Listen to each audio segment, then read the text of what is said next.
Hey travelers, it's me, Caroline, Kim, and Xander, and this is Immersive Storytelling. Welcome, travelers. We are at episode 5 with immersive storytelling. Today's episode will be about creator tools for fashion use cases. Yes, so Substance most widely known for Substance Painter. It's actually a family of 3D tools. It's got Substance Stager, Substance Modeler, which you can, of course, model your 3D models.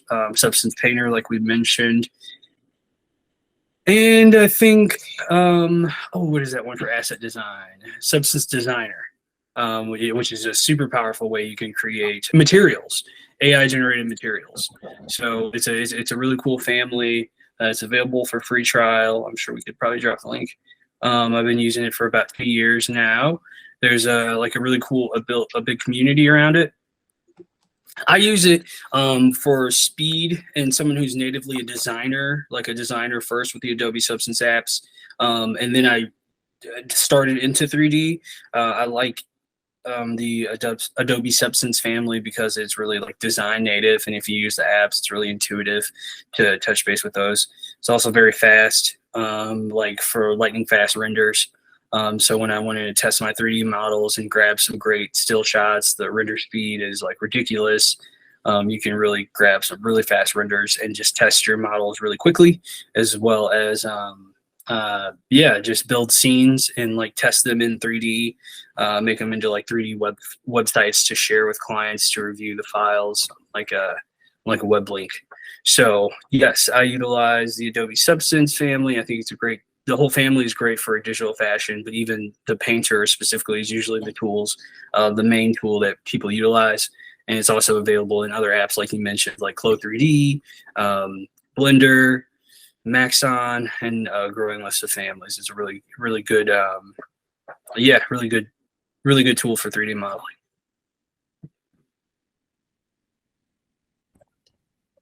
So with Substance, do you actually make garment patterns from start to finish? Does it come with some presets?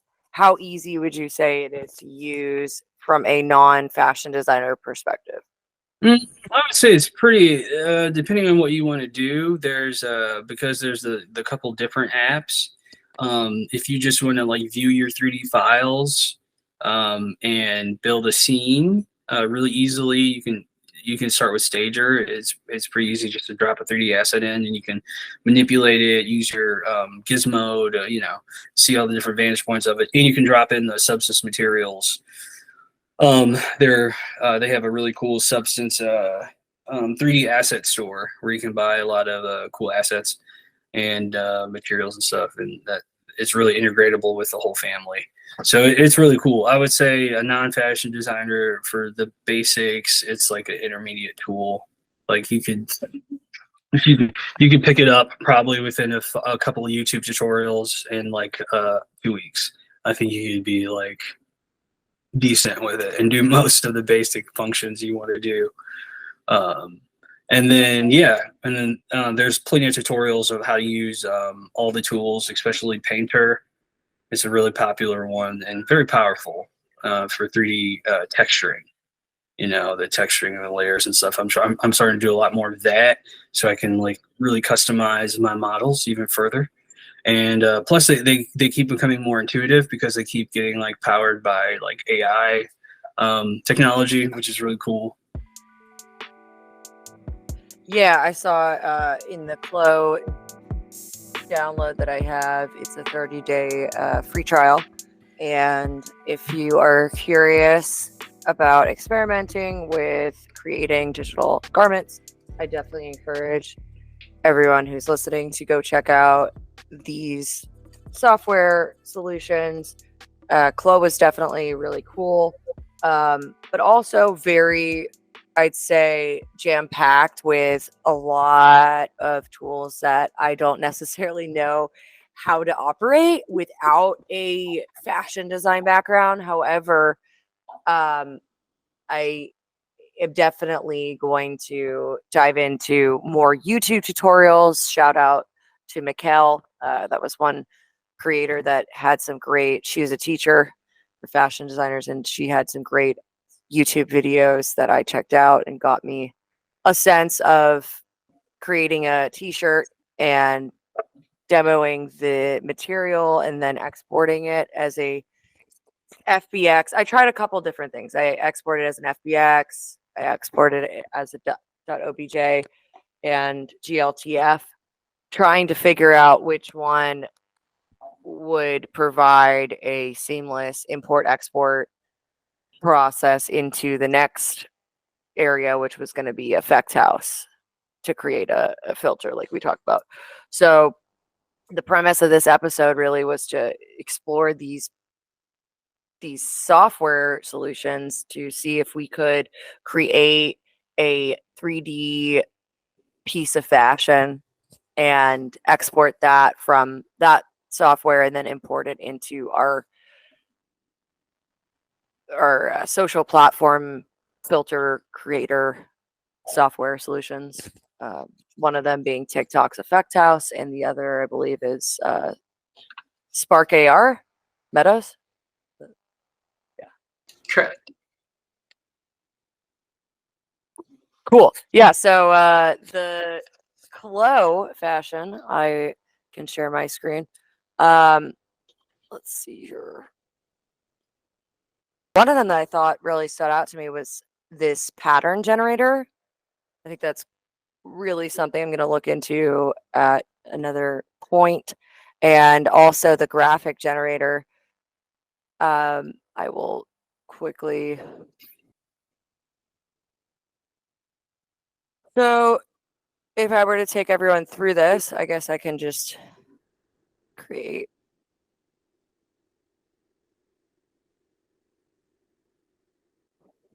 So here we have an avatar. I'm just adding into the scene. And then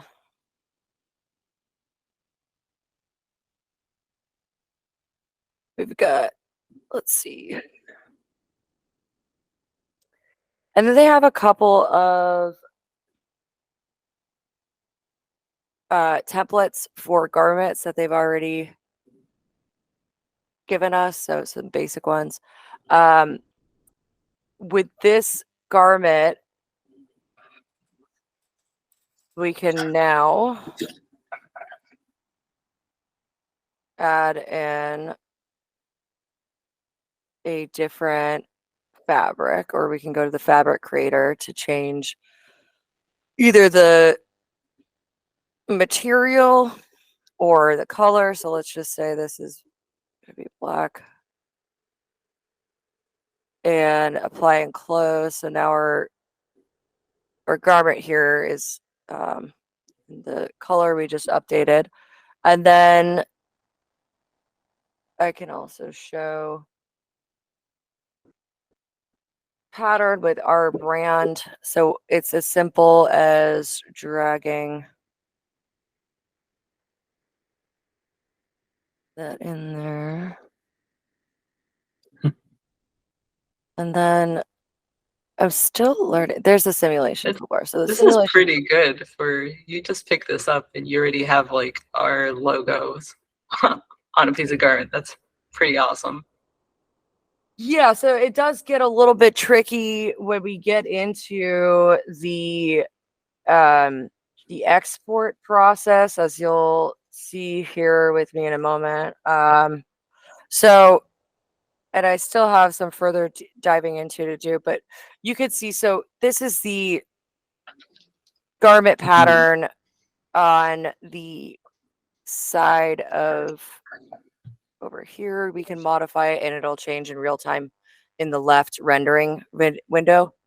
So the 2D pattern window, and then you have the I don't know exactly what this is called. I imagine it's a rendering window. The 2D window. Yeah, this 2D window is the one on the right. And you can change and tile and modify the pattern over here. And it'll affect the live model, as you can see me kind of move it to the right. And you can also, of course, rotate it, scale it, change it. If we want to add a texture, we can say stars falling. Let's see what that does. And then we're one in the queue, generates my graphic.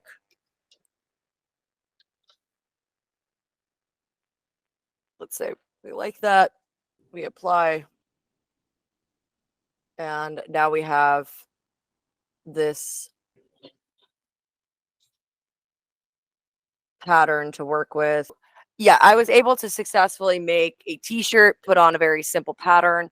As you can see here in the screen share, that I'm very impressed with how lifelike the virtual simulations are to real life. And that's pretty much my takeaway at the moment, to be continued until we get this thing in Effect House.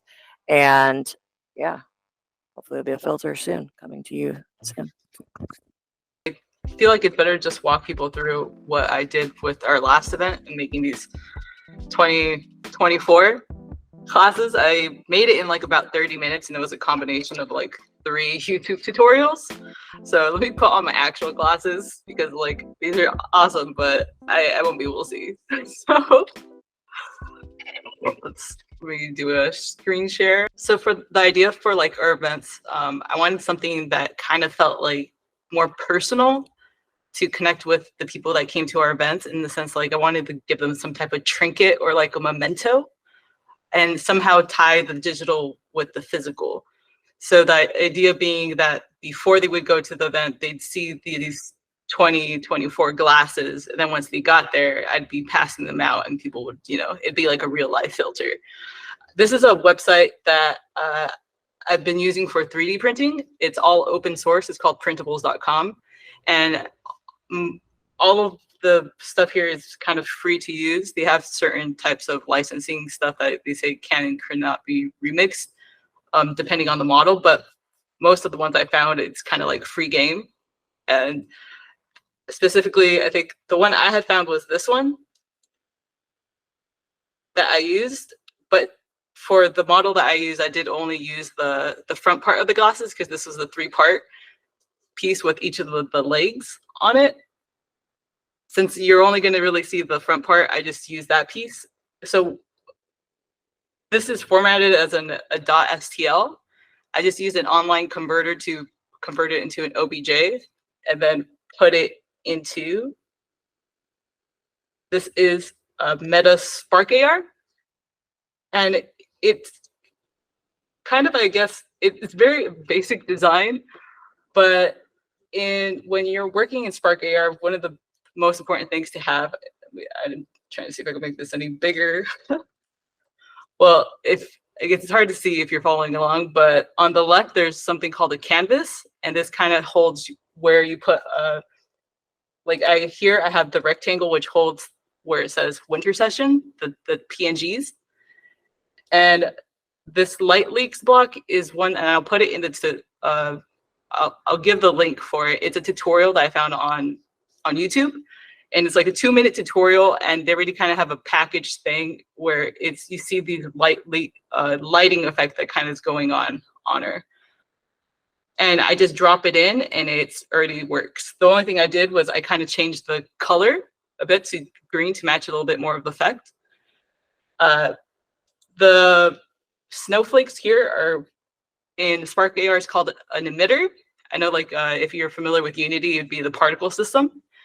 And I just got a PNG of a snowflake and configured the birth rate. I have it like going really slow, but like if you say you wanted to go faster, you like more of them, you could change it to increase it. I liked it at 5, so I left it there. And you can do things like change the direction it's going in. I wanted to give it that kind of floating effect, but just, I guess, now they're falling down. So it's really easy, I guess, to create effects real fast using the emitter. I find it to be one of the easiest ways to kind of create a filter that's more like things going on in it. You can also add like an occluder onto like a head, which will prevent the snowflakes from coming and falling like on the person that's wearing them. For the glasses, I used what's called a face tracker, and that pretty much just makes it really easy for you to just underneath. So that's the parent, and then under that you put the glasses object, which is this one that I guess you'll see here hanging. So all I did was literally just drag and drop the OBJ of the glasses, and bam. The rest was really just adjusting it by like some position, but like, yeah. So like sometimes it'll come out like this, and you just kind of do a little fix, and that's probably what I spent most of my time doing when I was like, the thing that took me the longest for the filter was that step, just getting the glasses to kind of feel like they were right on her face. And yeah, like I'd say making the filter didn't necessarily take me too long. It's really easy, I guess, if you have already an OBJ that you want to start with. Glasses I found to be easier. I could also see this for like hats. I haven't tried it so far with t-shirts. Caroline, I appreciate how ambitious yours was to go all in and learning how to put it on people. I think that's a step further I would like to get into. But I know that a lot of these like similar, like TikTok has theirs, Meta has theirs, but it's really helpful that you have these plugins that you kind of just like already can kind of use, or I guess objects like face tracker, there's hand trackers, full body trackers, and you can kind of just drop them into your scene and just have objects under it, and then it inherits those abilities from the parent. Yeah, like I've learned how to use Spark AR completely from YouTube tutorials. This is a Meta Spark Hub. This is where your effects get published. You can see things like stats and like the ability to share. And it usually takes about 24 hours to get your filter to go live. But if it's, the thing I've learned is that it's 24 hours if it's between Monday to Friday. And if you try to submit a filter too late on Friday, it might take a couple days. So I've been learning that when I try to do a filter right before I throw in a minute. I was like, I have to do it a little bit ahead of time. But it's been pretty easy. You just click the publish from within it's a plane. From within Spark AR. Yes, if I show here, you go to publish, and you can do things like you pick what account you're going to publish to, and you can either update the effect or you can create a new one. All right. Pretty cool. And then, yeah, you just upload. As long as it meets the file's requirements and capabilities, then you're good. And when you follow through the process, it'll have you just do the whole demo video and tags and stuff like that, and the thumbnail. Yeah, there's the vest I was working on, and yeah, so it comes with some of your starter assets over here on the left side of the panel, and your control tools. Oh, there they are. Okay. Here's some materials you can just apply to any kind of object you bring in, and it's as easy as drag and drop. So let's see what happens if we drop this ceramic material. It'll kind of add a ceramic layer on top of the texture. Of course, we don't have to keep that, and there's Control Z, our good friend undo. Or just come over here and delete it in the layers part. There we go. There's a graphic, and you can see like I put a decal on there too, and it's kind of similar to Clo 3D. You can just like drag around your asset. You can scale it if you need to move it and stuff like that. But also, like you can integrate your Adobe Cloud library, which you can create from your Adobe Creative Cloud and stuff. So any assets you want to have or save are in the cloud, and you can just drop them onto your objects. Anyway, back to the shoes. So I'll just show you one cool thing in here about them. These are not actually the final production model, but yes, these are the shoes. The AI Journey X1s. This is the 3D model, high-res 3D model that kind of started it all. It started off as a 2D AI sketch.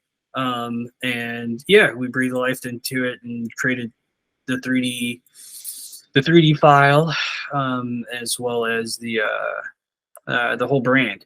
So yeah, and it's pretty easy to manipulate, inside the scene. You can see all the different layers of the shoes here. If I want to delete one, I can go into the folder and just delete one of the shoes. And it'll update here in just a second on the actual viewport. And Xander, from here, where do you now export these? And like, what's Totally. the next part? Yeah. So, if I'm testing my 3D model or done whatever, you just go here. And this is Adobe Stager from the Adobe Substance family. You can grab a snapshot if you want to like have a high-res render. We can just go to render and it'll like create, we can choose our settings and it'll create a render of the window we're in. Which it'll give it to you pretty fast. I think I mentioned this. Like, if you want to let it actually like run the full course to get the full resolution, but you can grab snapshots at various developments. So anyway, enough of that. You just go to export here to create a mock 3D scene online. You can just go to publish 3D scene, export selected models, and then you can choose the SSG is the native file format for Substance, but GLTF, OBJ, and a few other export options here. And then you just choose where you want to save it, and it'll save on the desktop or wherever you want to do it in those file formats. Yeah, so that's pretty much it. Just a super quick like overview of how easy it is to even just get view of 3D file, edit it a bit, delete it, manipulate it, get some pictures. It's like a production studio, photography, more production studio, more so than like motion or video.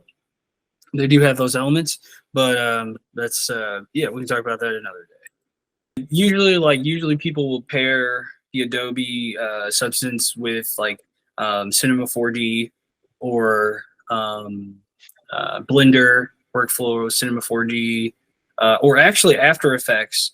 The beta version is starting to have some native 3D import of objects and stuff. I don't know too many people who have adapted it so far, but it's actually really powerful. Kind of cool if you're into the Adobe if you're into the motion design, video production scene, or if you're into 3D and kind of just like do the Adobe workflow. Like some of the Adobe Substance channels will show you those kind of Adobe Substance to Adobe After Effects workflows, so you can get the animation, because like Clo 3D has that really cool built-in animation feature. What's the other? Clo 3D. Marvelous Designer you mentioned last week. Yeah, Marvelous Designer, Daz 3D. A lot of those have the animation. And and I'll actually show you the video NFT. I'll show you the video NFT. Already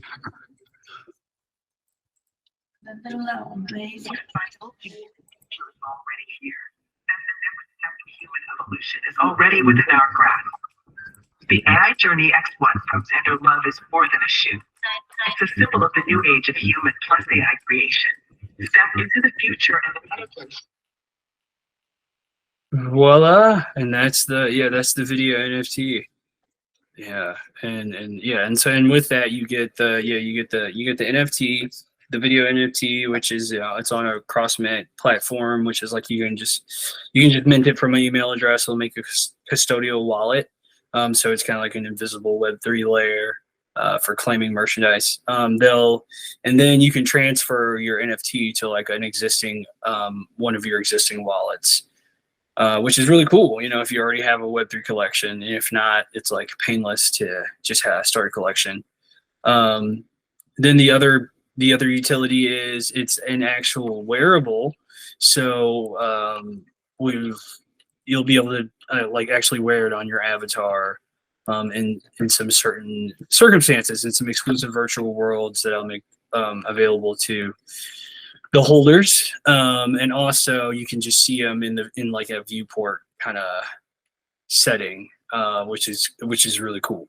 But for this process, for anyone who wants to wear it, it's really simple. They just I'll send them a link to go to an avatar creator, and then they'll create the avatar that has the wardrobe that I created and made available. Then they'll take the link and upload their avatar in the custom world. And so I've tested it a few times and it works. So that's pretty cool. That's great. Good news. When I went and spoke at the fashion department in my alma mater, Lindenwood, and like I studied music in my undergrad and like did not have a fashion background, but they were all really like intrigued into that at that aspect. I was a digital first designer and then working in digital fashion, but had no physical fashion background. They were intrigued actually because they're like, oh well, like empowered, maybe even like if you can do the digital stuff, we can actually sew and do all these other things. So I think we can pick it up. So that was cool. That was like in October. And here's just a quick preview of inside one of the experiences. You can see the Journey X1s flying around, and then my avatar wearing the AI Journey X1s. Well, we did it. It's been another January. Woo. Wednesday. Thank you for tuning in, and do check out the links that we have provided in the metadata of these episodes. I will turn it over to Xander and Kim if there's any last words. If not, See you on the next episode. Woo.